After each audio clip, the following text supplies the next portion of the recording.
Hello everyone, welcome back to another early morning episode of Liv's Thoughts. Today we're going to be talking about God and religion in general.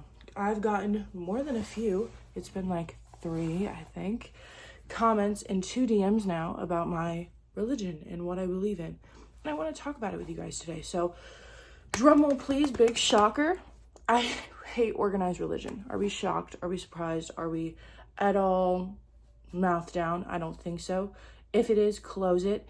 I don't think that was supposed to be that big of a surprise for anyone.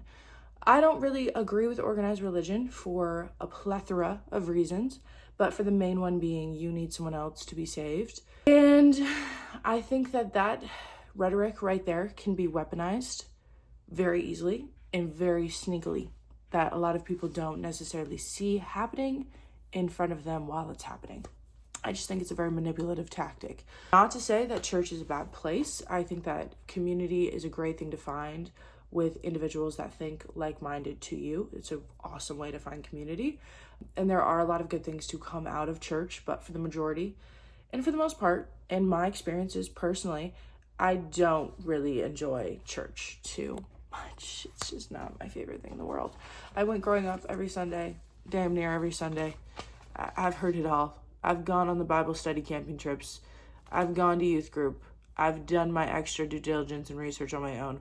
It's just not for me. There's no even point trying to convince me of your argument. I've heard it all.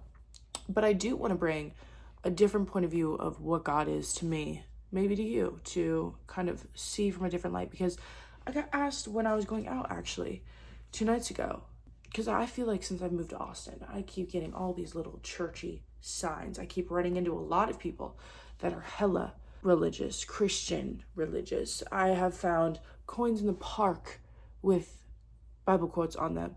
I was out 2 weeks ago talking to this guy. He turned around, his hat, it said something about Jesus and God. And I was like, what the fuck? Everywhere I turned 2 days ago, I was at a Friendsgiving, got roped into a conversation about Bible study. Don't know how, but yeah, I just feel like I keep getting roped into these conversations and everyone's like, I think God is telling you to go to church, you need to find Jesus. And I said, no, I think I just needed to come to terms with what I believed in. To me, that's what that meant. And it's kind of given me this little aha moment of what God really is to me and how I view him, because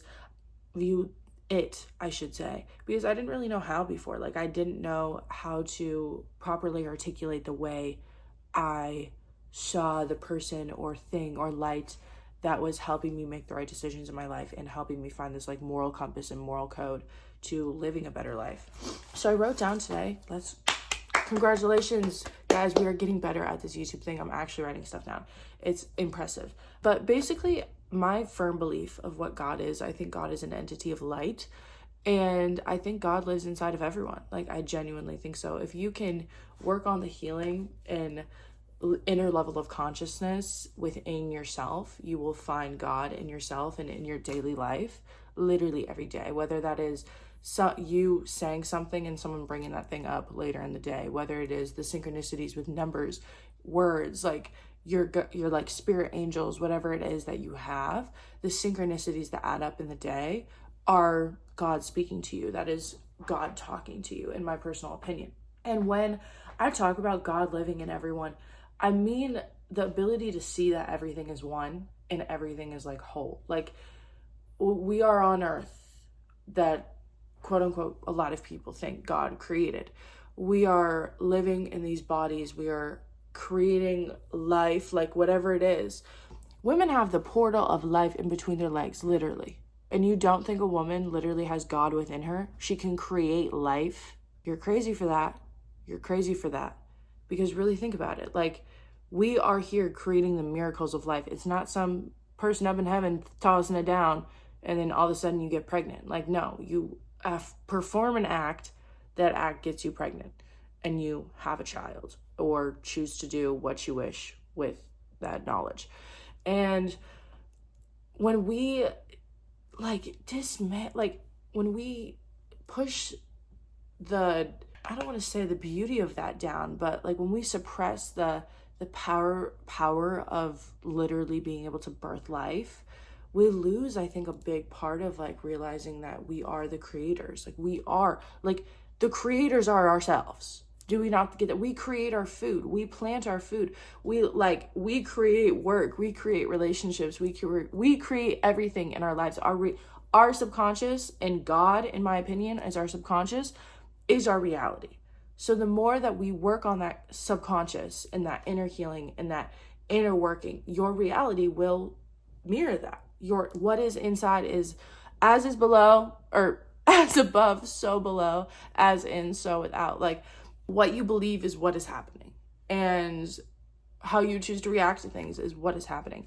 And so if you can power that into realizing that you are in control of everything, you're not looking for someone else for help.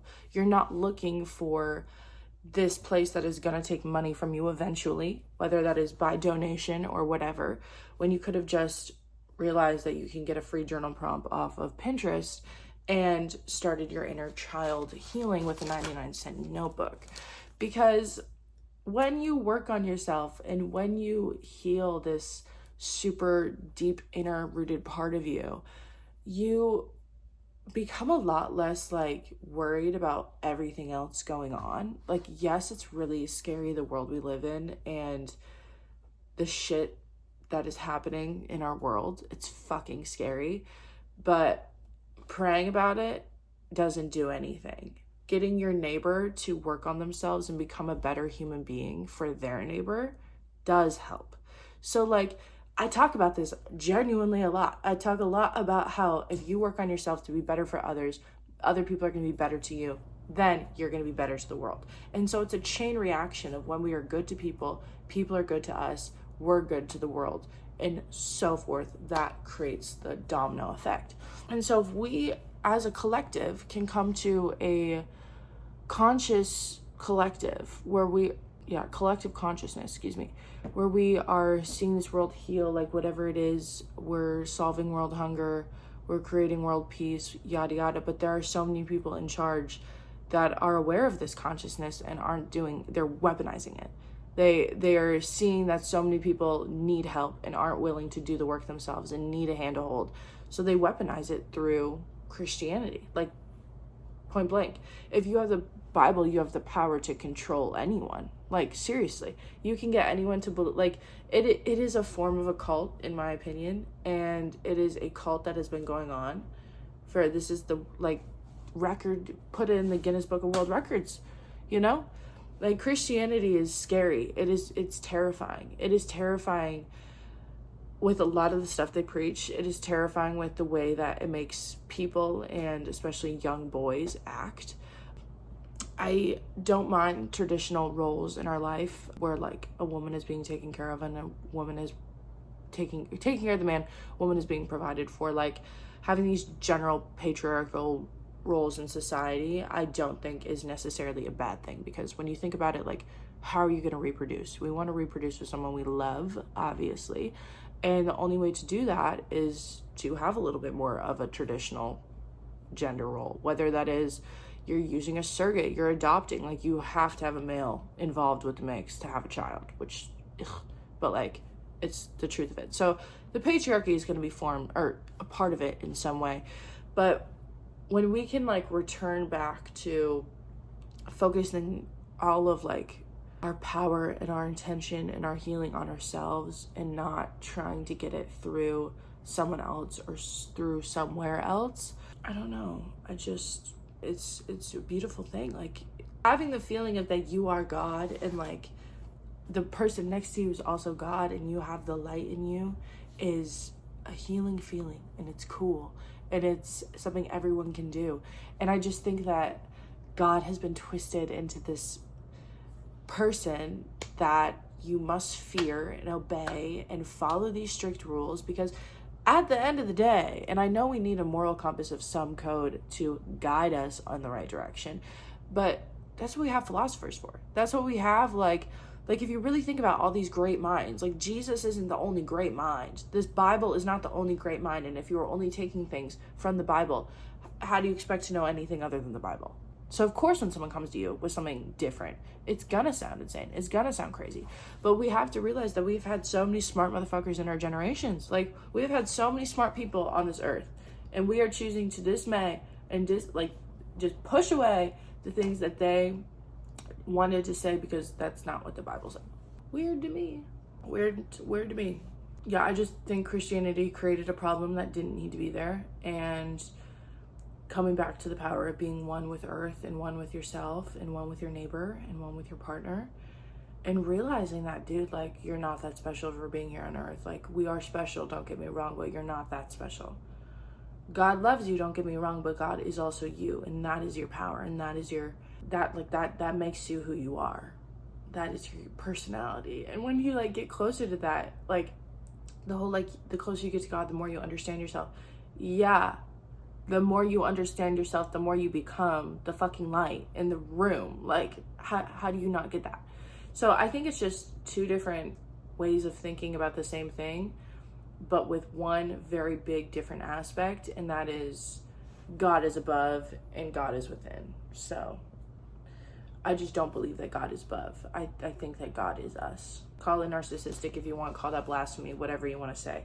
But I just think that we have a lot more power in the way that we think, in the way that we feel, when we can work on ourselves. And ways to simply get there: meditate, literally meditate. Start with 3 minutes a day. It works so well. 3 minutes a day is not that long, and you will feel better after. I promise. You'll feel more regulated, more like calm.